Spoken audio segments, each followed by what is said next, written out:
Video kali ini akan mengulas secara mendalam jaringan bisnis Yahudi yang berkembang di Indonesia.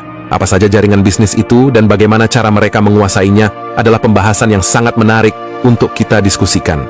Fakta dan data akan kami sajikan secara detail di video ini. Yuk kita mulai videonya.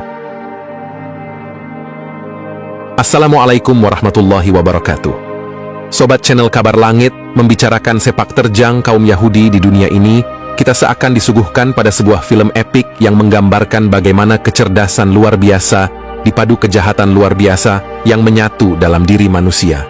Kaum Yahudi adalah sebuah kaum yang memang diberi kelebihan tersendiri oleh Allah dari kaum lain. Lihat saja, berbagai Nobel yang dianugerahkan di dunia ini didominasi oleh orang keturunan Yahudi.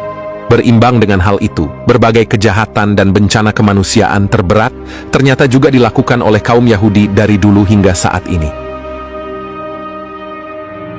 Anda bisa lihat dalam surah Al-Baqarah ayat 122, dalam ayat tersebut Allah mengatakan bahwa kaum Bani Israel, atau kita sebut juga kaum Yahudi, memang sengaja diberi kelebihan oleh Allah. Disebutkan juga di surah Al-Baqarah ayat 40 dan 47 yang intinya Allah memang sengaja melebihkan anugerah untuk kaum Yahudi ini dari kaum yang lain.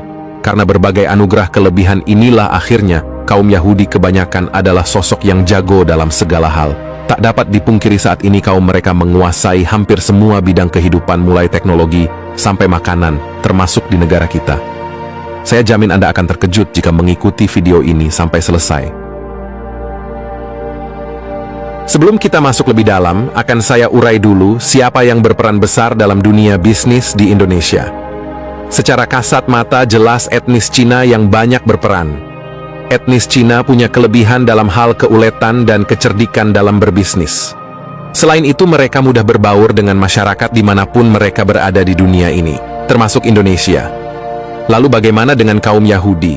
Berbeda dengan etnis Cina, kaum Yahudi justru mempunyai kepandaian yang kuat dalam membangun sistem jaringan.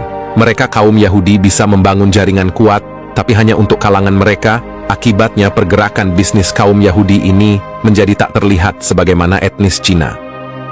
Kaum Yahudi yang menjalankan bisnis di Indonesia lebih dikenal sebagai pengusaha Eropa atau Amerika, padahal sebenarnya mereka adalah keturunan Yahudi. Itulah kecerdikan dan strategi mereka. Jaringan bisnis yang dimainkan kaum Yahudi di sebuah negara termasuk Indonesia menggunakan 3 strategi, yaitu membeli saham, kerjasama bisnis, dan mendirikan cabang bisnis. Bahkan mereka bisa melakukan berbagai cara untuk bisa menguasai saham sebuah perusahaan, termasuk dengan cara licik. Untuk mengetahui bagaimana cara licik mereka menguasai saham perusahaan di Indonesia dengan harga super murah, ada baiknya kita menengok sejarah kelam krisis ekonomi 98 dan siapa yang berperan di balik krisis tersebut. Saya mengajak Anda kembali ke peristiwa krisis ekonomi 98. Karena saat itulah pengusaha kaum Yahudi bisa memperoleh keuntungan sangat besar dan bisa mencaplok kepemilikan banyak perusahaan di Indonesia dengan mudah dan murah. Bicara tentang krisis ekonomi Indonesia 98, tidak lepas dari sosok penyebab krisis tersebut yaitu George Soros. George Soros adalah seorang miliarder keturunan Yahudi yang berkebangsaan Amerika Serikat.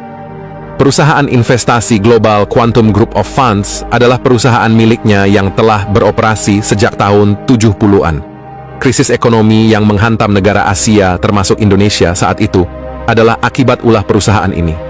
Bisa dibilang saat tragedi tersebut terjadi, di mana negara-negara Asia mengalami kebangkrutan, George Soros justru meraup keuntungan.